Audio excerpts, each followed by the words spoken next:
Hello, my dear students. How are you? Must be fine. Good morning, everybody. So, in this class, in this video exclusively, we are going to study about the force experienced by a current carrying conductor when it is placed in a uniform magnetic field. एक current carrying wire को जब हम uniform magnetic field में रखेंगे तो ये कितना force experience करेगा और कौन सी डायरेक्शन में एक्सपीरियंस करेगा, और इसके रिलेटेड बहुत सारा इंपॉर्टेंट पॉइंट्स हम डिस्कशन करेंगे और इसके रिलेटेड बहुत सारा न्यूमेरिकल प्रॉब्लम्स भी हम डील करेंगे। ओके, तो प्रीवियस वीडियो प्लीज देख के इस वीडियो को देखना। It's my sincere request, please previous video को देखो, इसके बाद ये वीडियो को देखो, तब जाके आपका कॉन्सेप्ट पूरा क्लियर हो जाएगा। ओके, तो प्रीवियस वीडियो भी आपको देखना पड़ेगा और लास्ट टू लास्ट वीडियो भी आपको देखना पड़ेगा। मैं तो आपको बता रहा हूं sequentially each and every video को देखते रहो, तब जाके आपका जो कॉन्सेप्ट पूरा क्लियर होता जाएगा। ओके, तो इन द लास्ट वीडियो में हम डिस्कशन किए थे एक चार्ज्ड पार्टिकल कैसे फोर्स एक्सपीरियंस करता है जब ये मैग्नेटिक फील्ड में मोशन करता है। और in the previous video we have discussed about what will be the trajectory of the charged particle when it enters perpendicular to the magnetic field, uniform magnetic field exclusively. Okay, और जितने भी related formula हम derive किए थे मैं इसको रखा हूं, आप देख सकते हो। So the radius of the circular path adopted by the charged particle when it enters perpendicular to the magnetic field. एक यूनिफॉर्म मैग्नेटिक फील्ड के अंदर जब एक चार्ज्ड पार्टिकल परपेंडिकुलर 90 डिग्री और नॉर्मल होके एंटर करता है तो ये सर्कुलर पाथ फॉलो करता है। ओके, क्योंकि जो मैग्नेटिक फोर्स होता है वो magnetic force acts perpendicular to the velocity of the charged particle. जब कोई वेलोसिटी को जब मैग्नेटिक फोर्स परपेंडिकुलर होके एक्ट करता है तो ये क्या करता है कि डायरेक्शन को चेंज करता है। Force that the magnetic force only changes the direction of the velocity, but the magnitude of the velocity, that means the speed of the charged particle, remains constant. So that is the reason for which the charged particle follows a circular path.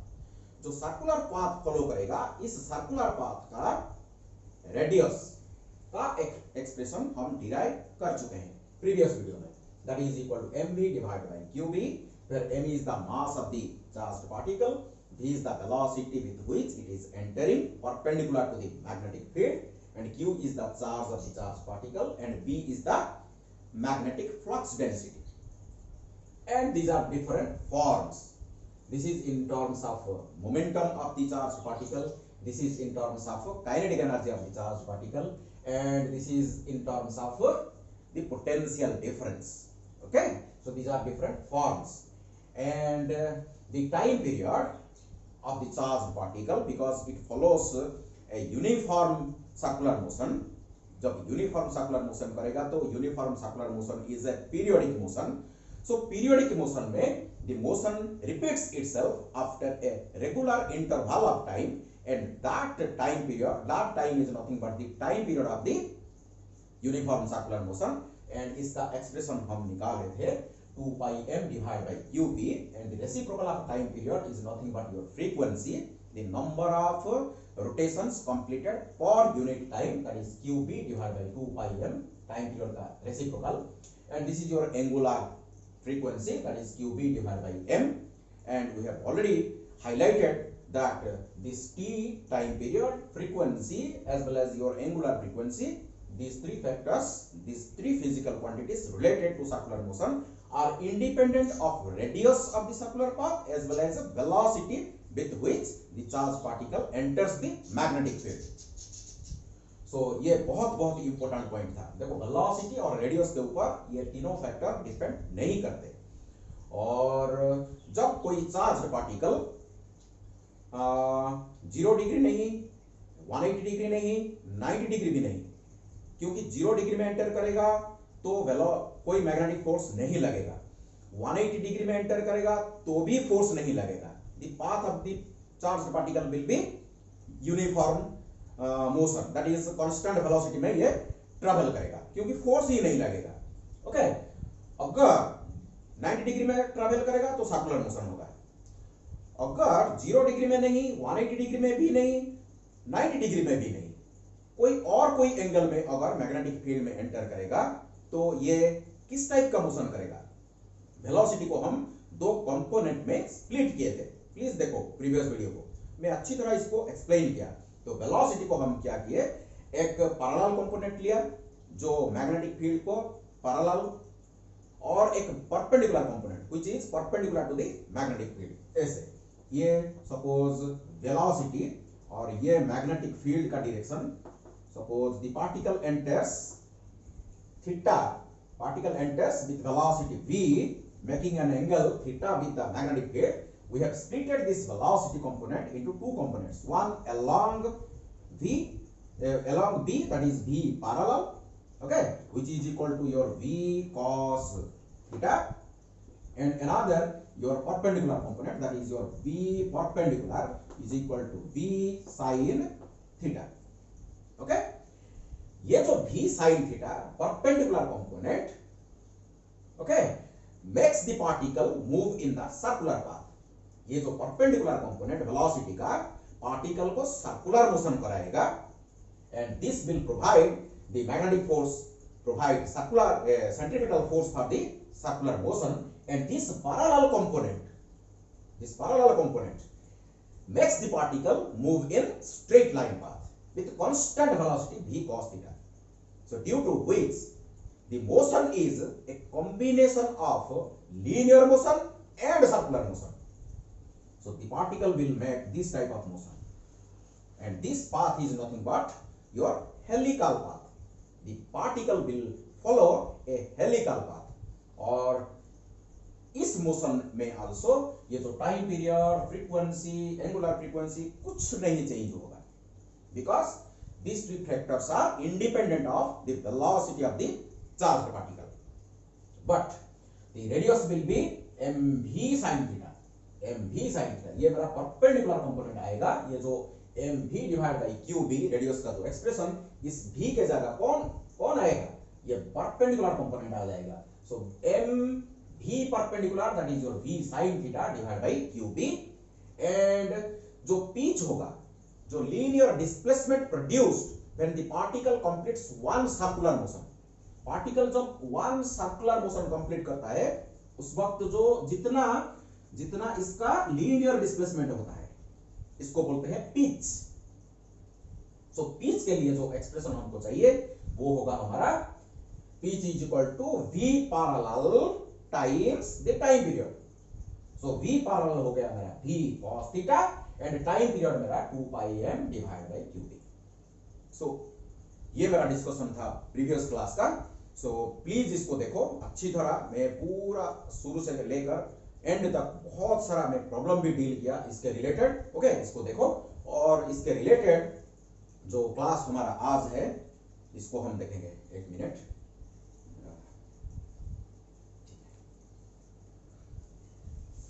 तो मैं इसको हटा देता हूं।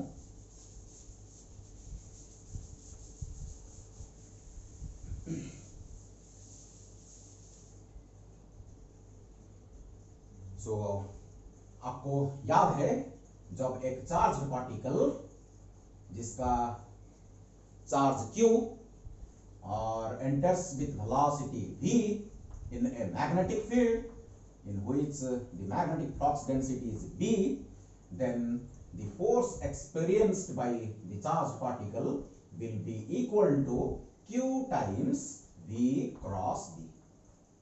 Okay, ये relation हमको पता है। This is our magnetic force experienced by a charged particle when it enters in a magnetic field with magnetic flux density b with velocity v। Okay, चलो इसके रिलेटेड आज का हमारा डिस्कशन है। देखो, सपोज ये मेरा एक यूनिफॉर्म मैग्नेटिक फील्ड है। You know uniform magnetic field is represented by equidistant parallel lines. Equidistant parallel lines represent uniform magnetic field. So this is the representation of your uniform magnetic field. इसके अंदर हम क्या करेंगे, एक current carrying conductor को रखेंगे। ये मेरा एक करंट कैरिंग कंडक्टर है। This is part of the conductor zone. इसमें करंट फ्लो कर रहा है, इसका मतलब है this circuit must be continuous. कहीं ना कहीं एक बैटरी लगा हुआ होता है, ओके, नहीं तो करंट कैसे फ्लो करेगा। I have just shown you the part of the conductor inside the magnetic field. Suppose current is flowing in this direction, कोई भी डायरेक्शन में, उस डायरेक्शन में जा सकता है, इसी डायरेक्शन में आ सकता है, कोई प्रॉब्लम नहीं। And this current carrying conductor, जिसमें करंट फ्लो कर रहा है I, and this current carrying conductor makes an angle of theta degree with the direction of the magnetic field. Okay, तो आज का डिस्कशन है ये करंट कैरिंग कंडक्टर कितना फोर्स एक्सपीरियंस करेगा जब मैग्नेटिक फील्ड के अंदर ये आ जाएगा। तो देखो आगे जो हम डिस्कशन किए थे, एक चार्ज्ड पार्टिकल जब यूनिफॉर्म मैग्नेटिक फील्ड में ट्रैवल करता है, इसके ऊपर एक फोर्स लगता है। If the theta is other than 0 degree और 180 डिग्री, क्योंकि 0 डिग्री होगा और 180 डिग्री होगा तो फोर्स नहीं लगेगा। क्योंकि ये देखो, ये जो एफ एम वेक्टर का जो मैग्नीट्यूड अगर हम लिखेंगे तो ये हो जाएगा Q V B sine theta. अगर theta is equal to 0 degree हो जाएगा और 180 डिग्री हो जाएगा तो F M will be equal to 0। Okay, theta जब अगर 0 नहीं होगा तो 180 डिग्री नहीं होगा, तो कुछ ना कुछ फोर्स तो इसके ऊपर लगेगा ही लगेगा। तो देखो करंट कैरिंग कंडक्टर जब मैग्नेटिक फील्ड के अंदर आता है, करंट का मतलब क्या होता है बताओ, what is current? Electric current is nothing but the flow of charge carriers, and in case of metallic conductors the charge carriers are nothing but our electrons. When a potential difference is developed between the two terminals of a conductor, the free electrons drift with constant drift velocity from lower potential towards the higher potential. That means electrons are drifting opposite to the direction of the conventional current. देखो current का direction ये है, तो electrons, देखो मैं इसके अंदर जो इलेक्ट्रॉन में इसको दिखा रहा हूं, ये जो electrons are drifting with drift velocity opposite to the direction of the conventional current. Okay, तो ये अगर करंट का डायरेक्शन होगा, सॉरी ये अगर मेरा ड्रिफ्ट वेलोसिटी का डायरेक्शन होगा vd, करंट का डायरेक्शन जस्ट ऑपोजिट होगा। ड्रिफ्ट वेलोसिटी का opposite direction is the direction of the conventional current. You know, पता है आपको, याद है ना? ये जो करंट का डायरेक्शन बताओ, मैं 4 तरीके से बता सकता हूं करंट का direction. Along the direction of the electric field, okay, along the direction from the higher potential to the lower potential, higher potential से लोअर पोटेंशियल की तरफ हमारा कन्वेंशनल डायरेक्शन का डायरेक्शन है, ओके, और along the direction of the motion of the positive charge and opposite to the direction of motion of the negative charge. लेकिन metallic conductor में the flow of current is due to free electrons. So free electron की direction is from higher potential, lower potential to higher potential. But current का direction higher potential से lower potential की तरफ होगा। तो इधर drift velocity का opposite direction हमारा करंट का डायरेक्शन रहेगा। Clear to all of you? Concept clear हो गया? ओके, मेरा इलेक्ट्रिक करंट चैप्टर को देखो, आपका ये कॉन्सेप्ट और भी क्लियर हो जाएगा। So electrons will be drifting with constant drift velocity opposite to the direction of the electric current. तो डेफिनेटली एक फोर्स तो लगेगा ही लगेगा। फोर्स लगेगा कि नहीं? तो फोर्स लगेगा। तो बताओ एक इलेक्ट्रॉन के ऊपर कितने फोर्स लगेगा? बताओ एक इलेक्ट्रॉन के ऊपर, इसको मैं लिखूंगा df।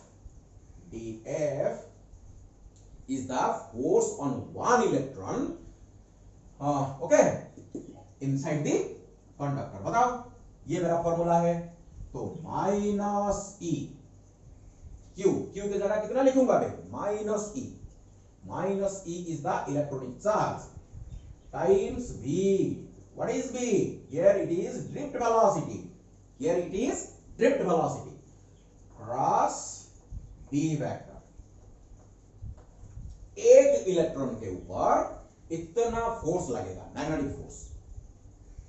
ओके, जब करंट फ्लो करेगा तो इलेक्ट्रॉन जब ड्रिफ्ट करेंगे, हर इलेक्ट्रॉन के ऊपर एक एक मैग्नेटिक फोर्स लगेगा। लेकिन मैं एक इलेक्ट्रॉन के ऊपर जितना फोर्स लग रहा है, इसका मैंने एक्सप्रेशन लिख दिया फ्रॉम दिस रिलेशन। ये हमको पहले से पता है। ओके, ऐसे लिख सकते हैं, DFM भी आप लिख सकते हो। अच्छा देखो, मेरे को बताओ, सपोज ये कंडक्टर का लेंथ है L, ये कंडक्टर का लेंथ है सपोज L। सपोज ये कंडक्टर का जो area of cross section suppose A, तो बताओ इसका वॉल्यूम कितना होगा। So volume of the conductor is equal to area of cross section multiplied by length, area of cross section multiplied by length. ये होगा कि नहीं? Clear? So this is the volume.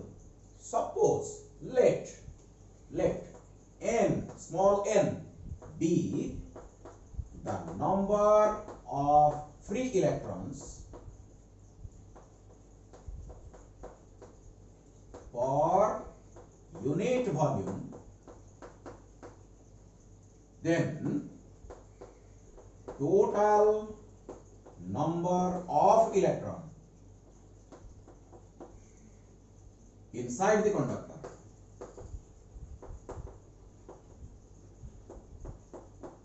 कितना होगा बताओ। यूनिट वॉल्यूम में अगर n इलेक्ट्रॉन होगा तो Al वॉल्यूम में कितना इलेक्ट्रॉन्स होंगे, तो NaL is the total number of free electrons inside this conductor of length L, area of cross section A। तो बताओ, एक इलेक्ट्रॉन के ऊपर अगर इतना फोर्स लगेगा तो इतने इलेक्ट्रॉन के ऊपर कितना फोर्स लगेगा, बताओ।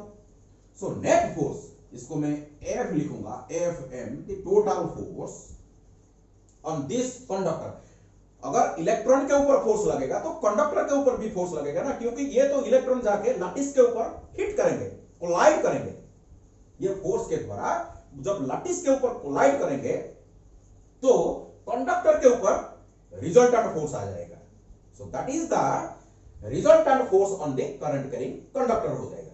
ओके, तो FM इज इक्वल टू, सो ये देखो NaL माइनस को इधर रखते हैं, EVD क्रॉस B। सो एक इलेक्ट्रॉन के ऊपर जब इतना फोर्स लगेगा तो इतने इलेक्ट्रॉन के ऊपर कितना फोर्स लगेगा, ये हो जाएगा मेरा net force. Is the total force, net force, resultant force on the current carrying conductor. चलो इसको थोड़ा सा सजाते हैं। देखो, NE को इधर लिखते हैं, NE, VD को बाहर निकालते हैं। देखो मैं क्या कर रहा हूं, VD को मैं बाहर निकाल रहा हूं, ये मेरा वेक्टर है, और ये L को मैं अंदर ले जाऊंगा। छोटा सा कंसेप्ट इधर है, प्लीज मार्क हियर। इधर में L लिख दूंगा, ऊपर वेक्टर साइन लगा दूंगा। Okay, cross B। आप मेरे को पूछ सकते हो ये माइनस साइन कहां गया, ये आपका डाउट हो सकता है। देखो, ये VD का डायरेक्शन देखो किधर है, VD का डायरेक्शन इधर है, लेकिन करंट का डायरेक्शन किधर है, जस्ट ऑपोजिट। ये जो L वेक्टर, ये जो कंडक्टर का लेंथ को मैं वेक्टर बना दिया। सो ये मेरा L वेक्टर हो गया in the direction of the current. तो माइनस साइन ऑटोमेटिकली एब्जॉर्ब हो गया, क्योंकि VD को मैंने बाहर ले लिया, करंट की डायरेक्शन को मैंने L वेक्टर लिख दिया, तो माइनस साइन ऑटोमेटिकली एब्जॉर्ब हो गया। Because L vector and VD vector का डायरेक्शन ऑपोजिट हो गया तो माइनस साइन ऑटोमेटिकली एब्जॉर्ब हो गया। क्लियर हो गया? चलो मेरे को प्लीज बताओ ये क्या है, पहले से देखा हुआ है क्या? आपको पता है इलेक्ट्रिक करंट चैप्टर में ये रिलेशन हमको पता है, it is I is nothing but your N E A V D. This is the relationship between electric current and drift velocity. So very very important relation, please by heart this, keep in mind. So ये मेरा हो गया I, the current that flowing inside the conductor. So I L cross B, ये मेरा formula बन गया। This is the magnetic force. This is the magnetic force experienced by a current carrying conductor when placed inside a uniform magnetic field. चलो इसको उधर लिखते हैं, मैं थोड़ा सा इसको हटाता हूं। ओके चलो देखो, मैं फॉर्मूला को इधर लिख, इसको हटा देते हैं, ये हमको अभी नहीं चाहिए। ओके तो F M, so Fm is equal to I, the current flowing in the conductor, times length L cross B. Clear? अगर आपको मैग्नीट्यूड चाहिए तो देखो एक एक पॉइंट करके हम इसको डिस्कशन करेंगे। चलो इधर मैं हटाता हूं। ये क्लियर हो गया ना? पूरा क्लियर? फिर से अगर डाउट है तो वीडियो को फिर से बैक करो, इसको देखो। ओके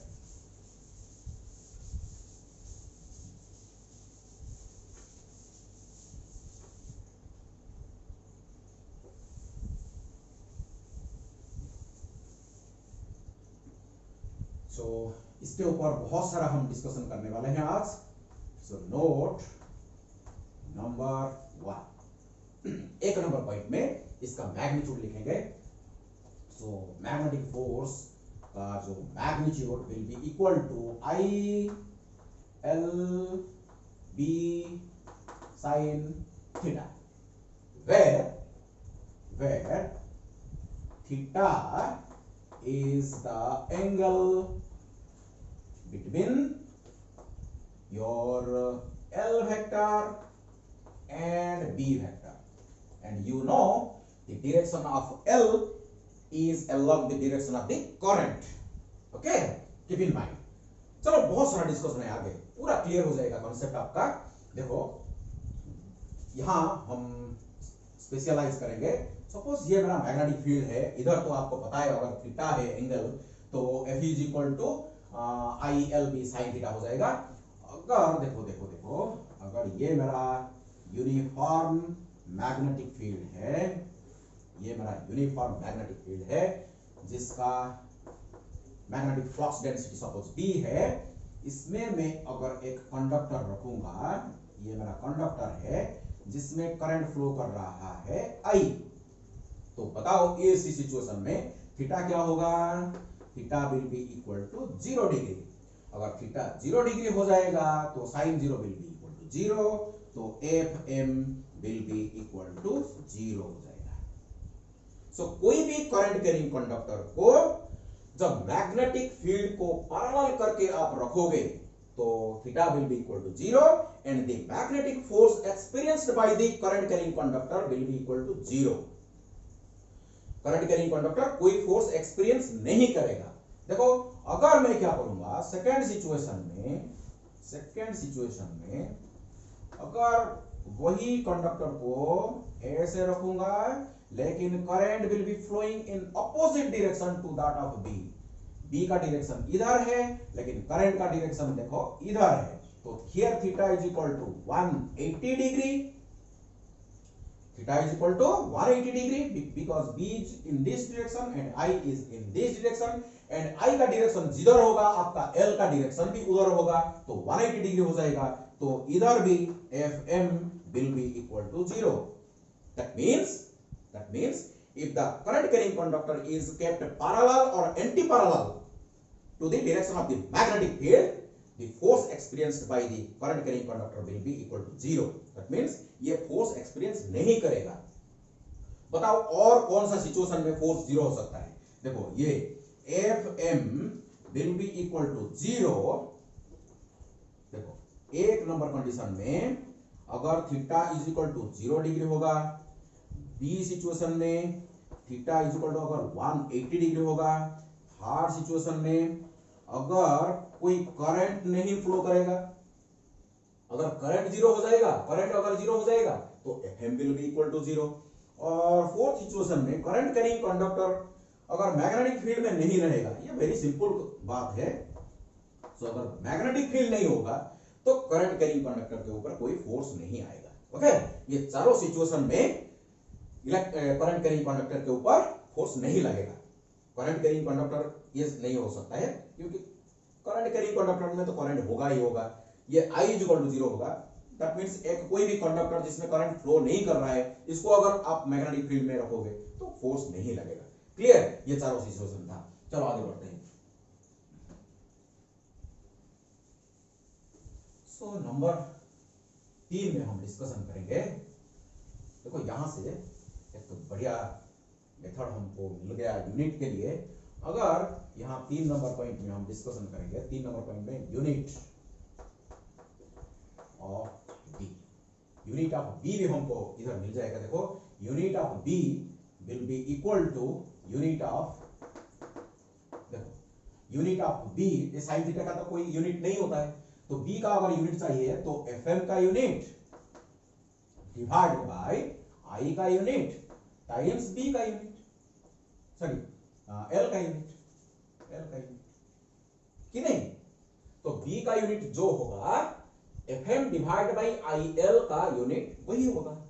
तो इज इक्वल टू, ये क्या होता है एसआई यूनिट में, एसआई यूनिट अगर हम बात करेंगे तो ये होगा हमारा न्यूटन डिवाइड बाय ये हो जाएगा हमारा एम्पियर, ये हो जाएगा हमारा मीटर, होगा कि नहीं। तो हम आगे इसे बढ़ सकते हैं। देखो मैं क्या करूंगा, 1 मीटर ऊपर मल्टीप्लाई करूंगा और 1 मीटर डिवाइड करूंगा, तो न्यूटन मीटर क्या हो गया आपका, जूल हो गया, डिवाइडेड बाय एम्पियर को मैं लिखूंगा coulomb per second. Okay, current is equal to Q divide by T, so ampere is equal to coulomb per second times metre square. ये सेकंड को एक काम करते हैं ऊपर ले जाते हैं, सेकंड को ऊपर ले जाते हैं। ओके, तो joule per coulomb, joule per coulomb is nothing but your volt second divide by metre square. So volt second is nothing but your weber. Last class भी मैंने आपको बताया था वेबर किसका यूनिट है, मैग्नेटिक फ्लक्स का, B dot ds, B dot ds, the number of magnetic lines that passes through ds area, that is called your magnetic flux. इसके ऊपर हम मैग्नेटिक इंडक्शन चैप्टर में डिस्कशन करेंगे। So volt second is the SI unit of magnetic flux, that is your Weber divided by meter square. So Weber per meter square is called your Tesla, represented by capital T. Okay, ये एक छोटा सा point मैं last time भी आपको ये बताया था। चलो आगे बढ़ते हैं। सो ये एक इंपॉर्टेंट पॉइंट था, एक एक पॉइंट करके हम डिस्कशन करेंगे। चलो 4 नंबर पॉइंट में हम डिस्कशन करेंगे इसके डायरेक्शन के बारे में।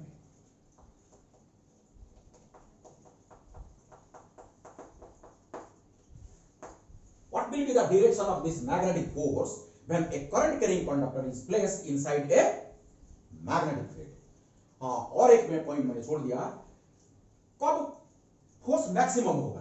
देखो ये मेरा मैग्नीट्यूड कितना था बताओ, एफएम कितना था, FM is equal to Q, sorry चलो ये पॉइंट डिस्कशन करते हैं पहले। F is equal to I L B sine theta. So FM, ये मेरा 4 नंबर पॉइंट है। So FM will be equal to maximum, that is equal to ILB when sin theta is equal to maximum is equal to 1। sin theta का maximum value कितना होता है, 1 होता है। तो sin theta जब 1 हो जाएगा, that means theta is equal to कितना हो जाएगा, 90 डिग्री हो जाएगा। if the current carrying conductor is placed perpendicular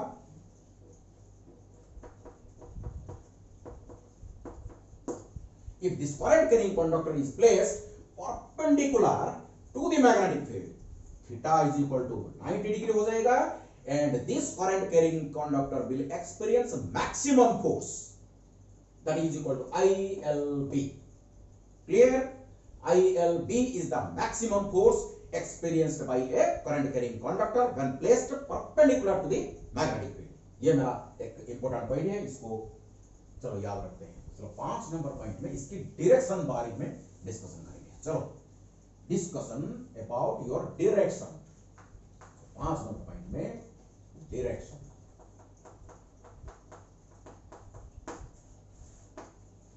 so direction के बारे में मैं आपको बताऊंगा. 1 नंबर में देखो, इसको ए बी सी करते हैं. आप right hand thumb rule use कर सकते हो. राइट हैंड थंब रूल को आप यूज कर सकते हो. ओके, देखो बताओ इधर क्या होगा. I L cross B, that means the direction of FM is always perpendicular to the plane containing L vector and B vector.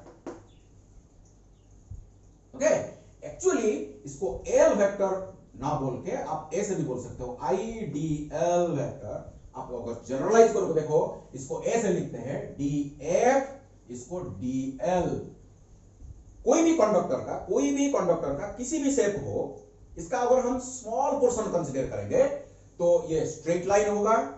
Okay, ये स्ट्रेट हो जाएगा, और जो small force experienced by this small length of the conductor will be equal to this much. So ये जो ideal vector को हम बोलेंगे करंट एलिमेंट. तो करंट एलिमेंट का डायरेक्शन और बी का डायरेक्शन के बीच में जो एंगल होता है वो ही होता है हमारा थीटा. और ये जो एफएम का direction always perpendicular to ideal vector and B vector. देखो सपोज ये मेरा एक प्लेन है, और सपोज बी का डायरेक्शन इधर है. ये प्लेन में ये बी है, और आइडियल का सपोज डायरेक्शन इधर है. आइडियल करंट एलिमेंट का सपोज डायरेक्शन इधर है. राइट हैंड थंब रूल को हम यूज करेंगे. देखो ideal cross B. So this is my right hand thumb rule. आपको पता है, सो वेक्टर सब आपको मालूम होगा. ये होगा मेरा DFM वेक्टर का direction. That means this magnetic force का direction is always perpendicular to the plane containing your current element vector and B vector. Okay, अगर A से होगा, सपोज ये आपका B का डायरेक्शन होगा, ये सपोज आपका IDL, ये आपका थीटा, ये आपका थीटा. तो आइडियल क्रॉस बी, अगर ये हॉरिजॉन्टल प्लेन है, इसको एज्यूम करो, suppose this plane is horizontal, इसमें बी होगा और आइडियल होगा. तो ideal cross B, that means D F M का डायरेक्शन किधर होगा, डाउनवर्ड होगा. देखो दो सिचुएशन में, ये एस है ऊपर, ये एस है नीचे. तो ये तो एक रूल हो गया आपका राइट हैंड थंब रूल. और भी एक रूल मैं आपको बताऊंगा. सेकंड में आप फ्लेमिंग्स लेफ्ट हैंड रूल. सो फ्लेमिंग्स लेफ्ट हैंड रूल लगा के भी आप निकाल सकते हो. देखो, लेकिन ये रूल को हम कब यूज करेंगे, जब करंट का direction, that means current element vector का डायरेक्शन और मैग्नेटिक फील्ड का डायरेक्शन जब परपेंडिकुलर होगा, ये रूल को हम लगाएंगे.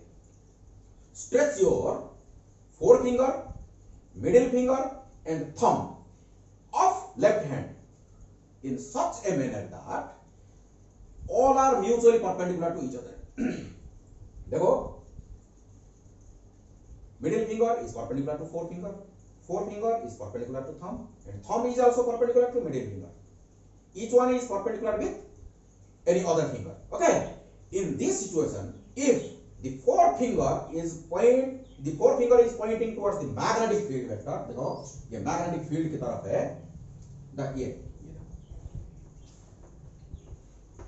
ये अगर B का डायरेक्शन होगा, ये सपोज IDL वेक्टर का डायरेक्शन होगा, okay, this is 90 degree to each other, then this is your direction of DFM. ये B का डायरेक्शन और ये दोनों IDL का direction, okay, and this is your direction of the force. Fleming's left hand rule. Fleming's left hand rule. Okay, four finger किस तरफ होगा? Magnetic field की तरफ होगा. Middle finger points towards your current element vector, and this thumb, stretched thumb, gives the direction of the magnetic force. ये मेरा second. And third में right hand palm rule. ये भी बढ़िया एक रूल है जिसको हम यूज करके DFM का डायरेक्शन हम निकाल सकते हैं. ओके, तो क्या करेंगे हम? देखो ये मेरा राइट हैंड है, ये मेरा राइट हैंड है. देखो मैं इसको ऐसे रखूंगा, ऐसे ऐसे ऐसे, तो ऐसे रख के मैं आपको दिखा रहा हूं.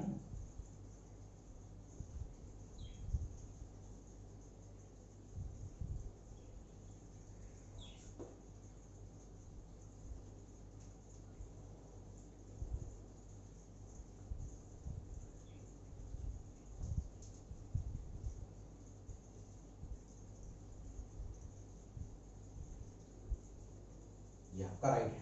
देखो ये राइट हैंड है. अगर ये जो स्ट्रेच्ड फिंगर्स अगर B की डायरेक्शन में होगा, B की डायरेक्शन में, और ये जो thumb is in the direction of your current element vector IDL, current element की डायरेक्शन में होगा, तो the direction of the palm gives the direction of the magnetic force. Gives the direction of the magnetic force. ये बढ़िया rule है.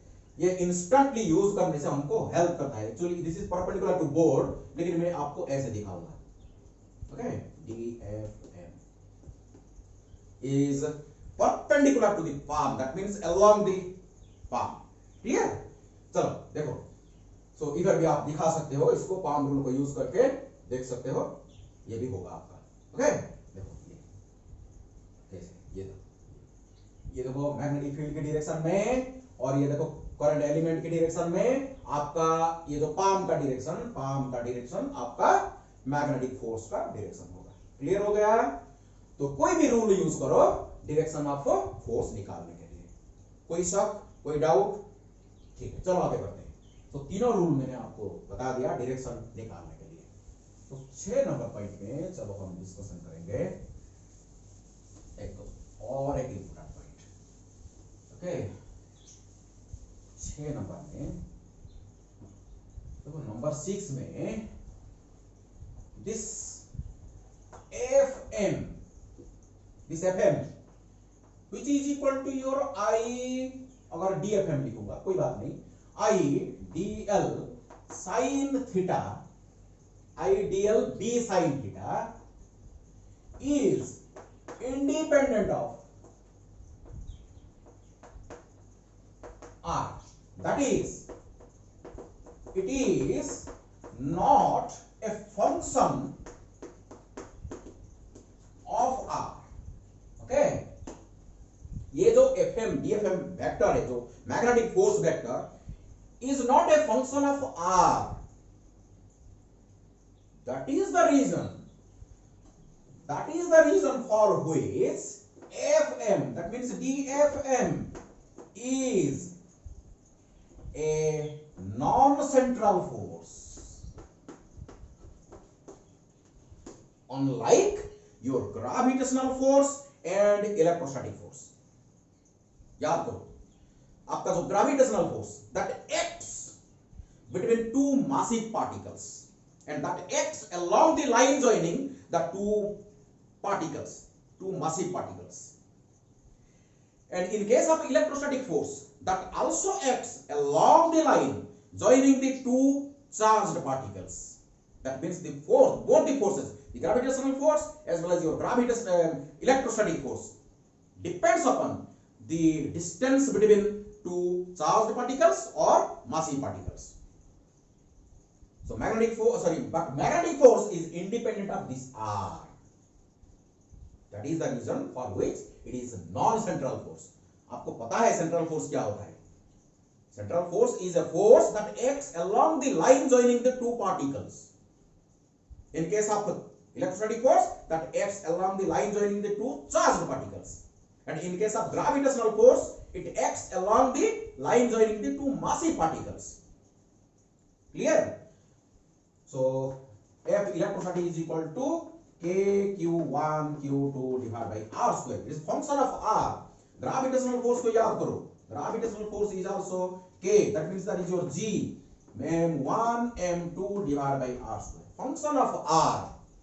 Function of R that acts along the line joining the two charged particles or along the line joining the two massive particles. That's why both the forces are central forces. Electrostatic force and gravitational force are central forces. But this magnetic force is a non-central force. It's not a central force. Okay, ये central force नहीं है. ये central force नहीं है. ये एक important point है आपके लिए. चलो, तो next point में हम discussion करेंगे. 7 नंबर पॉइंट में हमारा डिस्कशन होगा. देखो, मैं बढ़िया पॉइंट आपको बताने जा रहा हूं. देखो, ये मेरा सपोज एक मैग्नेटिक फील्ड है. ये एक मैग्नेटिक फील्ड है.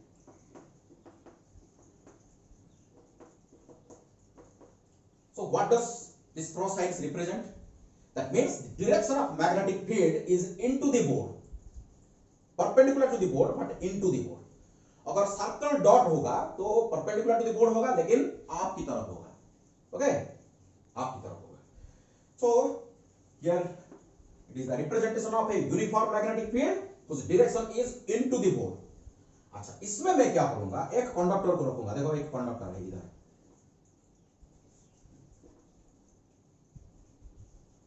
यहां एक कंडक्टर है. देखो, ऐसे एक कंडक्टर है. ओके, चलो देखो, मैं क्या करूंगा, एक छोटा, इसमें एक करंट फ्लो कर रहा है. इसमें करंट फ्लो कर रहा है. सपोज आई करंट फ्लो कर रहा है. बताओ, मैं एक स्मॉल एलिमेंट कंसीडर करूंगा. स्मॉल एलिमेंट जिसका लेंथ होगा dl, एंड दिस dl को मैं वेक्टोरियली रिप्रेजेंट करूंगा idl करके. This will be my current element vector. And the direction of magnetic field over here is perpendicular to the board but into the board. तो इसके ऊपर एक force लगेगा. कितना फोर्स लगेगा बताओ. ये तो है हमारे पास, ये है. देखो, dF m is equal to I dl vector cross b. होगा कि नहीं बताओ. Very simple. ये जो छोटा सा एलिमेंट के ऊपर एक मैग्नेटिक फोर्स लगेगा और इसका डायरेक्शन किधर होगा, IDL cross B. IDL cross B ऐसे हम कर सकते हैं. ओके, पाम रूल लगाओ, राइट हैंड थंब रूल लगाओ, लेफ्ट हैंड, कोई भी. अच्छा, तो ये होगा छोटा सा एलिमेंट के ऊपर फोर्स. मैं अगर पूछूंगा what will be the net force, resultant force on the whole conductor, यहां से लेके ए से लेके बी तक जो पूरा कंडक्टर के ऊपर कितना फोर्स लगेगा, तो आप क्या करोगे, इंटीग्रेट करोगे. सो DFM इज इक्वल टू, इसको नाम रखते हैं FM इज इक्वल टू, आई तो कांस्टेंट है. आई तो कांस्टेंट है हर एलिमेंट के लिए. देखो, या इधर एक एलिमेंट लो, इधर एक एलिमेंट लो, इधर एक एलिमेंट लो, इधर एक एलिमेंट लो, कोई भी एलिमेंट लो, करंट तो सेम है. Current is same. So current तो कांस्टेंट हो गया. देखो, B is also constant. Uniform magnetic field हम कंसीडर किए हैं, तो B is also constant. So B तो कांस्टेंट हो गया. तो B अगर कांस्टेंट हो गया तो इधर A से लिख देते हैं, इसको B को बाहर रखते हैं और DL को हम इंटीग्रेट कर देंगे. तो DL को इंटीग्रेट करेंगे, DL को इंटीग्रेट कर देंगे. सो ये जो DL vector is nothing but the sum of the individual DL vectors. देखो, इसको ये वेक्टर प्लस ये वेक्टर प्लस ये वेक्टर प्लस ये वेक्टर प्लस ये वेक्टर, तो बताओ रिजल्टेंट वेक्टर क्या होगा. रिजल्टेंट वेक्टर क्या होगा? तो देखो ये होगा कि नहीं मेरे को बताओ। Triangles law of vector addition को आप अगर यूज करोगे, इसको और इसको ऐड करो तो ये आ जाएगा, इसको जो रिजल्टेंट होगा इसके साथ ये ऐड कर दो ये आ जाएगा, जो रिजल्टेंट आ गया इसको इसके साथ ऐड कर दो तो ये आ जाएगा। तो ऐसे करते करते करते अगर आप पूरा रिजल्टेंट ले जाओगे तो आपको ये मिलेगा, starting from A to B. ये वेरी वेरी इंपॉर्टेंट पॉइंट है आपके लिए, वेरी इंटरेस्टिंग पॉइंट। ओके, तो अगर ये वेक्टर को मैं एल प्राइम नाम रखूंगा, so L prime is the resultant vector which starts from the starting point to the end point. तो मैं ऐसे लिख सकता हूं अभी F M the resultant force is equal to I L prime vector cross B vector, ऐसे मैं लिख सकता हूं। ओके, सो कंडक्टर का शेप क्या कोई भी हो सकता है, कैसे भी शेप हो सकता है। आपको क्या करना पड़ेगा, स्टार्टिंग पॉइंट से एंड पॉइंट तक जो रिजल्टेंट वेक्टर होगा आपको इधर सब्स्टिट्यूट करना पड़ेगा, बस हो गया आपका। चलो मैं एक और पॉइंट में आपको बताऊंगा। देखो अगर ये जो यूनिफॉर्म मैग्नेटिक फील्ड में B is constant, B is equal to constant, इसमें मैं एक ऐसा कंडक्टर रखूंगा जो कि एक लूप है, ये लूप है और इसमें आई करंट फ्लो हो रहा है। बताओ मेरे को, what will be the force experienced by this current carrying loop when placed in the uniform magnetic field? बताओ क्या होगा? तो it is the sum of this element, this element, this element, this element, पूरा हर element का vector sum. तो starting point से end point, starting point जो है आपका एंड पॉइंट भी वही है, तो रिजल्टेंट विल बी इक्वल, देखो I integration over the closed loop D L vector cross B vector, होगा कि नहीं? ओवर द क्लोज्ड लूप, ये क्लोज्ड लूप का साइन है, तो ये क्या हो जाएगा, ये तो जीरो हो जाएगा। तो I is equal to I आपका ये हो गया null vector cross B vector, तो is equal to. So very very important point, कोई भी करंट कैरिंग लूप को किसी भी शेप हो सकता है, लेकिन ये लूप अगर होगा, ओके, मैग्नेटिक फील्ड में, अगर यूनिफॉर्म मैग्नेटिक फील्ड में इसको रखोगे तो ये फोर्स एक्सपीरियंस नहीं करेगा। लेकिन इसका जो छोटा छोटा एलिमेंट, जो डीएल एलिमेंट फोर्स एक्सपीरियंस कर सकता है, DF is equal to I DL cross B, में और मे नॉट बी जीरो। इसका एक एक छोटा छोटा जो एलिमेंट के ऊपर फोर्स लग सकता है और नहीं भी लग सकता है, may or may not be zero, but the resultant force on the whole loop will always be equal to zero. Very very important point, keep in mind, clear to all of you? इसको relate करके बहुत सारा problem आगे हम deal करेंगे। Okay, आपको याद करना पड़ेगा। सो कोई भी कर्व, कोई भी शेप होगा तो आपको क्या करना पड़ेगा, स्टार्टिंग से एंड पॉइंट तक सब्स्टिट्यूट करना पड़ेगा, बस हो गया आपका। सो इसके जगह एल प्राइम रखेंगे हम। क्लियर हो गया? क्लियर। चलो आगे बढ़ते हैं, ये मेरा इंपॉर्टेंट पॉइंट है। सो 8 नंबर पॉइंट में हम डिस्कशन करने वाले हैं और एक इंपॉर्टेंट पॉइंट। सो 8 नंबर पॉइंट सबसे इंपॉर्टेंट पॉइंट मेरा, हर एक पॉइंट तो इंपॉर्टेंट है लेकिन 8 नंबर पॉइंट थोड़ा सा अलग है। देखो मैं क्या करूंगा, यहां एक कंडक्टर मैंने लिया, इसको मैं नाम दूंगा W1, ये एक वायर है, infinitely long wire, it extends infinitely long wire, जिसमें करंट फ्लो हो रहा है I1, इसको नाम दिया Y1 W1। और इधर और एक वायर है which is placed parallel to the first wire, suppose ये मेरा W2 वायर है। ओके।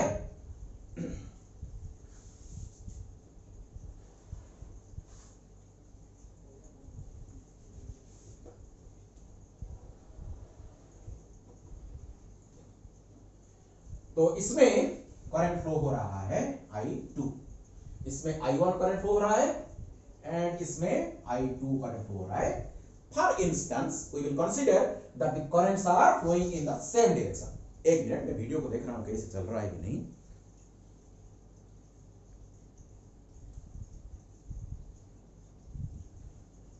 चलो कोई बात नहीं, ठीक से चल रहा है। तो मैं दो पैरेलल कंडक्टर कंसीडर किया, दो वायर कंसीडर किया, infinitely long, straight and negligible cross section. इसका जो क्रॉस सेक्शन है नेग्लिजिबल क्रॉस सेक्शन मैंने कंसीडर किया and current I1 and I2 are flowing in same direction. Opposite भी डायरेक्शन आप ले सकते हैं, कोई प्रॉब्लम नहीं, इसके बारे में हम कंक्लूजन निकालेंगे अगर अपोजिट होगा तो क्या होगा। तो I1 I2 current is flowing in the same direction. देखो मेरे को बताओ, इसको भूल जाओ, ये सेकेंड वायर को भूल जाओ, मैं पूरा धीरे धीरे आपको समझा रहा हूं, इसको समझो थोड़ा सा प्लीज, कॉन्सेप्चुअल है। सो ये वायर सपोज नहीं है, ये फर्स्ट वायर में I1 करंट फ्लो हो रहा है। हमको पता है बायट-सावर्त ओयरस्टेड जो एक्सपेरिमेंट था, ओयरस्टेड एक्सपेरिमेंट से हमको पता है कोई भी कंडक्टर में, कोई भी वायर में अगर करंट फ्लो कर रहा है तो चारों तरफ एक मैग्नेटिक फील्ड डेवलप होता है। बायट-सावर्त लॉ यूज करके और एम्पियर्स सर्किटल लॉ को यूज करके हम मैग्नेटिक फील्ड ऑलरेडी निकाल चुके हैं, हमको पता है। ये I1 करंट R डिस्टेंस में, suppose this is distance R distance में एक पॉइंट है, इधर एक पॉइंट है। ये वायर को भूल जाओ प्लीज, ये वायर को माइंड से हटा दो। यहां एक पॉइंट है which is at a distance of R from this infinite wire. So please tell me at this point what will be the magnetic field due to this current carrying wire.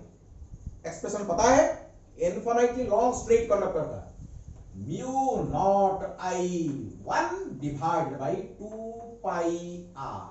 ये expression आपको याद होना चाहिए। ये expression हम दो तरीके से हम निकाले हैं, एक बायट-सावर्त लॉ को यूज करके और एक एम्पियर्स लॉ को यूज करके हम ऑलरेडी डिराइव कर चुके हैं। आप प्रीवियस वीडियो को देखो मेरा।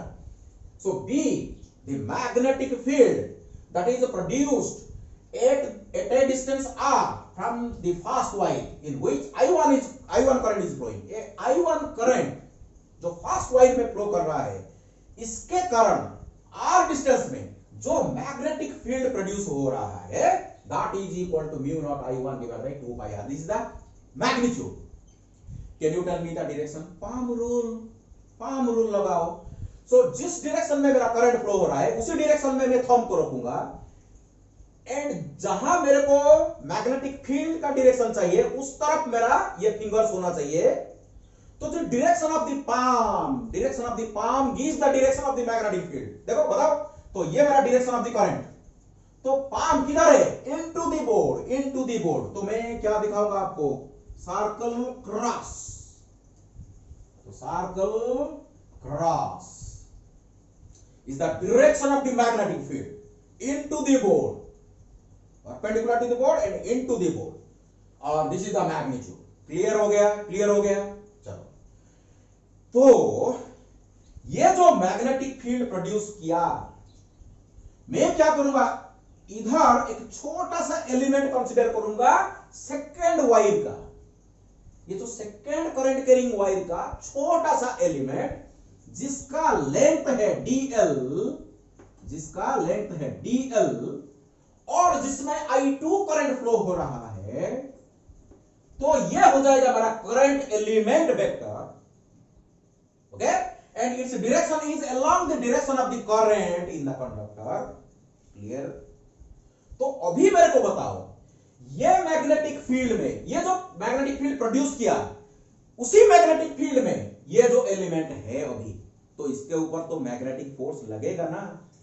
ये देखो, this element, this current carrying element is in now magnetic field produced by this conductor. तो बताओ कितना फोर्स लगेगा? सपोज DFM अगर इसको इसका मैग्नीट्यूड केवल लिखेंगे, ओके इसे लिख सकते हैं इज इक्वल टू आई, कितना आई टू देखो आई टू करंट फ्लो हो रहा है DL क्रॉस B, होगा कि नहीं? तो मैग्नीट्यूड के बारे में हम डिस्कशन करेंगे। चलो इसको ओपन करते हैं, I to DL B sine theta.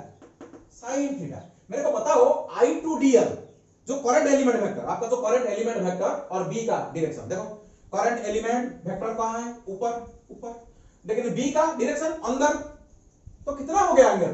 देखो ये तो 90 डिग्री हो गया। तो theta is equal to 90 degree. तो थीटा अगर 90 डिग्री हो गया तो कितना हो गया आपका? आई टू DL B हो गया। सो DFM वेक्टर का ये मैग्नीट्यूड हो गया। इसमें से हमको डायरेक्शन पता चलेगा, डायरेक्शन के बारे में हम डिस्कशन कर रहे हैं आगे, लेकिन मेरे को मैग्नीट्यूड मिल गया आई टू DL B। चलो एक काम करते हैं, आई टू DL B की जगह कितना रखूंगा? So mu naught I1 divide by 2 pi R। चलो इसको थोड़ा सा सजाते हैं। सो DFM ऐसे लिखते हैं, so is equal to mu naught divide by 2 pi आगे रखते हैं, और इसके बाद I1 I2 divide by R। ये DL को इधर लेके आ जाते हैं, तो ये मेरा बहुत इंपॉर्टेंट रिलेशन आ गया। This is nothing but the force experienced by the second conductor पर unit length. This is the force experienced पर unit length. This is the expression for force experienced for DL length. ये जो second conductor का DL length कितना force experience कर रहा है, तो ये मेरा एक्सप्रेशन है। लेकिन इस वायर का यूनिट लेंथ कितना फोर्स एक्सपीरियंस कर रहा है, that is equal to DFM divide by DL, force पर यूनिट लेंथ। इसका यूनिट क्या होगा? न्यूटन पर मीटर होगा, फोर्स पर unit length is equal to mu naught divide by 2 pi, mu naught I1 I2 divide by 2 pi. इसको ऐसे भी आप लिख सकते हो, is equal to mu naught divide by 4 pi, क्योंकि इसका वैल्यू हमको पता है 10 टू द पावर -7, इसलिए इस फॉर्म में भी लिखा जाता है। एक 2 मल्टीप्लाई करूंगा, एक 2 डिवाइड करूंगा, तो 2I1 I2 divide by R। ये फॉर्म में भी हम लिख सकते हैं DFM डिवाइड बाई DL को। ये बहुत बढ़िया रिलेशन है। चलो इधर लिख के रखते हैं, ये हमको चाहिए, ये फॉर्मूला हमको चाहिए। तो DFM divide by DL is equal to mu naught divide by 2 pi R I1 I2, ऐसे भी लिख सकते हैं, और ऐसे भी लिख सकते हो mu naught divide by 4 pi 2I1 I2 divide by, ऐसे भी लिख सकते हैं, कोई बात नहीं। क्लियर हो गया। सो डिस्कशन करेंगे डायरेक्शन के बारे में। ये DFM का डायरेक्शन क्या है? बताओ डायरेक्शन क्या है? देखो right hand thumb rule use कर सकते हो, right hand palm rule use कर सकते हो, आपका Fleming's left hand rule use कर सकते हो। देखो I to DL cross B, और DL क्रॉस B, ये तो करंट एलिमेंट है। I to DL current element है, cross B, I to DL cross B अंदर, तो डायरेक्शन किधर है? इस तरफ। ओके, तो I to DL cross B, thumb gives the direction, that means the direction of the force is towards the wire. This is the direction of your DFM. इसका मतलब क्या है?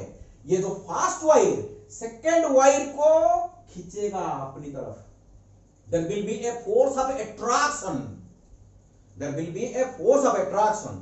देखो ये जो कैलकुलेशन मैंने किया, उल्टा भी आप कर सकते हो। उल्टा देखो मैं क्या किया अभी, मैं फास्ट वायर लिया, इसमें I1 करंट फ्लो कर रहा है, ये मैग्नेटिक फील्ड प्रोड्यूस कर रहा है, इसके ऊपर फोर्स लग रहा है।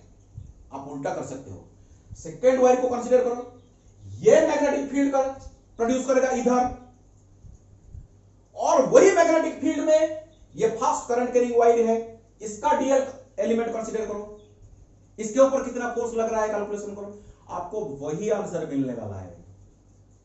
आंसर में कोई फर्क नहीं पड़ेगा, वही आंसर आपको मिलेगा। फास्ट वायर लो, ये मैग्नेटिक फील्ड प्रोड्यूस करेगा इधर, इस मैग्नेटिक फील्ड में जो सेकंड वायर में मेरा ये सेकंड वायर हो जाएगा, इसका डीएल एलिमेंट कंसीडर करो, कितना फोर्स लग रहा है, ये फॉर्मूला यूज करो, आपको यही फॉर्मूला ही मिलने वाला है, कुछ चेंज नहीं होगा। आप करो, खुद करो, इसको प्रैक्टिस हो जाएगा।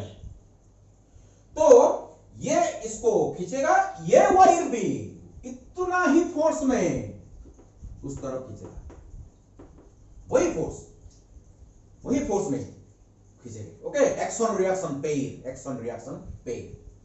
तो अगर two infinitely long parallel conductors placed finite distance apart, then there will be a force of attraction. तो देखो, अगर मैं करंट की डायरेक्शन को बदल दूंगा, अगर उल्टा कर दूंगा, ऑपोजिट डायरेक्शन कर दूंगा, तो there will be a repulsion. This is the only.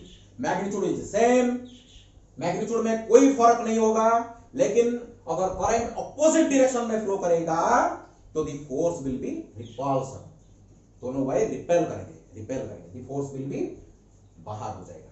Clear? This is the only difference. So like currents, like charge का जस्ट उल्टा, like charges repel each other, but इधर like currents attract each other, पूरा उल्टा, ऐसे याद रखना पड़ेगा आपको। Unlike charges attract each other, इधर unlike currents repel each other, ऐसे याद रखना पड़ेगा। तो क्लियर हो गया क्या? चलो आगे बढ़ते हैं। तो ये बहुत बहुत बड़ा इंपॉर्टेंट पॉइंट था मेरा। देखो 8 पॉइंट मैंने आपको बताया, लेकिन this point is very very important for you. चलो आगे बढ़ते हैं।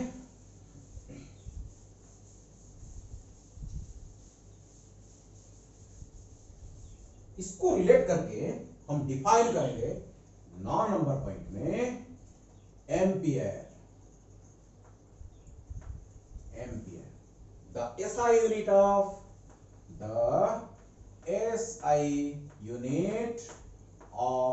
current, electric current, SI unit of electric current. मैं आपको बताया था जब इलेक्ट्रिक करंट चैप्टर मैंने शुरू किया था, मैं वहां एक डेफिनेशन आपको दिया था एम्पियर का। So I is equal to Q divide by T। मैं आपको बताया था अगर एक सेकंड में अगर 1 कूलम का चार्ज कोई भी कंडक्टर की एक पर्टिकुलर क्रॉस सेक्शन से पास हो रहा है, तो current flowing in the conductor is said to be 1 ampere. वो एक सिंपल सा डेफिनेशन था। The current flowing through a conductor is said to be 1 ampere if 1 coulomb of charge crosses a particular cross section in 1 second. वो तो एक definition था, लेकिन हम आज बढ़िया डेफिनेशन देने वाले हैं एम्पियर को। एम्पियर क्या? वो 1 एम्पियर का जो करंट है वो कितना है, कितना करंट कितना फ्लो करने से हम बताएंगे कि 1 एम्पियर का करंट फ्लो कर रहा है। देखो मैं बता रहा हूं आपको, ये एक इनफाइनाइट वायर है, और ये भी एक इनफाइनाइट वायर है। ठीक है?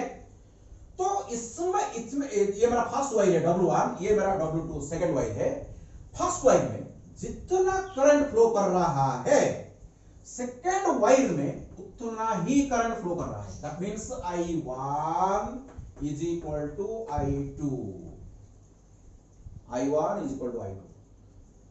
इसमें जितना करंट फ्लो कर रहा है, इसमें उतना ही करंट फ्लो कर रहा है। ओके, चलो ये दो वायर के बीच में जो distance R is equal to कितने ले जाएंगे हम? 1 मीटर ले जाएंगे। तो R is equal to 1 metre ले जाएंगे।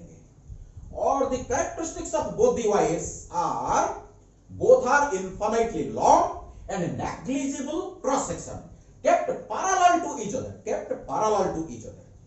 तो मेरा फॉर्मूला को देखो तो dF divided by dl current, the force per unit length of any wire is equal to mu naught. ये जो फॉर्मूला मेरे देखो म्यू नॉट, ये फॉर्मूला यूज करेंगे, ये फॉर्मूला यूज करेंगे, डिवाइड बाई 4 पाई 2 टाइम्स ये इसको भी हम यूज करेंगे, कोई प्रॉब्लम नहीं। ऐसे चलो ऐसे इसको यूज करते हैं, तो mu naught I1 I2 divide by 2 pi r, ये फॉर्मूला, इसको भी यूज करो, कोई प्रॉब्लम नहीं इसमें। सो बताओ म्यू नॉट का वैल्यू बताओ। So it is 4 pi into 10 to the power minus 7 newton पर एम्पियर स्क्वायर, न्यूटन पर एम्पियर स्क्वायर। देखो इसमें जितना करंट फ्लो हो रहा है इसमें उतना करंट फ्लो हो रहा है। Okay, let it be 1 ampere. आप मेरे को पूछोगे सर 1 एम्पियर तो हमको पता नहीं है, मैं आपको बता रहा हूं। सपोज ये 1 एम्पियर है, सपोज ये 1 एम्पियर, हमको मालूम नहीं। देखो देखो देखो प्लीज, तो I1 की जगह में कितना लिखूंगा 1 एम्पियर, I2 की जगह भी कितना लिखूंगा 1 ampere, divided by 2 pi r कितना है 1 मीटर। देखो क्या हो रहा है, देखो ये जो एम्पियर एम्पियर कैंसल हो गया, तो पाई कैंसल हो गया, तो कितना रहा 2 into 10 to the power minus 7 newton पर metre, DFM divided by DL। मेरे को अच्छी तरह समझो, मैं क्या बता रहा हूं, इसको सुनो और समझो। 1 एम्पियर, कितना करंट को 1 एम्पियर बोला जाता है? दो वायर लो, इनफिनिटली लॉन्ग होना चाहिए, पैरेलल रखो, नेग्लिजिबल क्रॉस सेक्शन होना चाहिए। ओके, पैरेलल रखो, दोनों के बीच में डिस्टेंस कितना रखो 1 मीटर रखो। अगर शुरू हो गया मेरा, अगर फर्स्ट वायर सेकेंड वायर का यूनिट लेंथ के ऊपर और सेकेंड वायर फर्स्ट वायर का यूनिट लेंथ के ऊपर 2 into 10 to the power minus 7 newton पर मीटर का फोर्स लगा रहा है, तो जितना करंट इधर फ्लो हो रहा है और जितना करंट इधर भी फ्लो हो रहा है वो तो सेम है ना, उसको बोलते हैं 1 एम्पियर। क्लियर है? फिर से बता रहा हूं, फिर से देखो, consider 2 wires, infinitely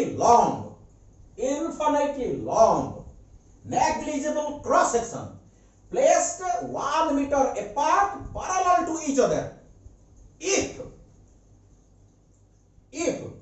unit length of any wire experiences a force of 2 into 10 to the power minus 7 Newton per meter of force, then the current flowing in any wire is said to be 1 ampere. इसमें जितना current flow हो रहा है इसमें उतना current flow हो रहा है और उसको बोलते हैं 1 एम्पियर।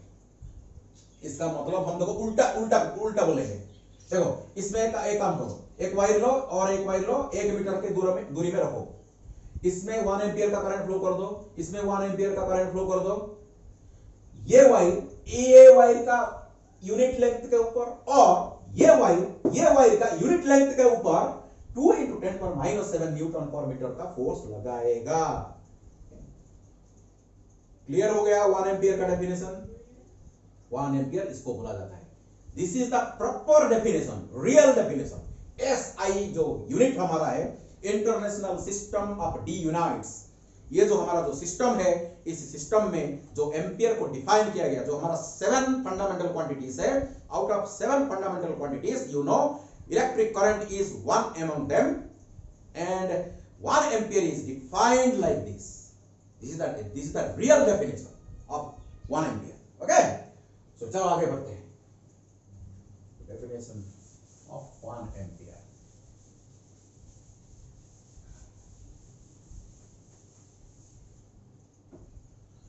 तो इसके रिलेटेड बहुत सारा प्रॉब्लम्स है, मैं देख रहा हूं कितना टाइम हो गया।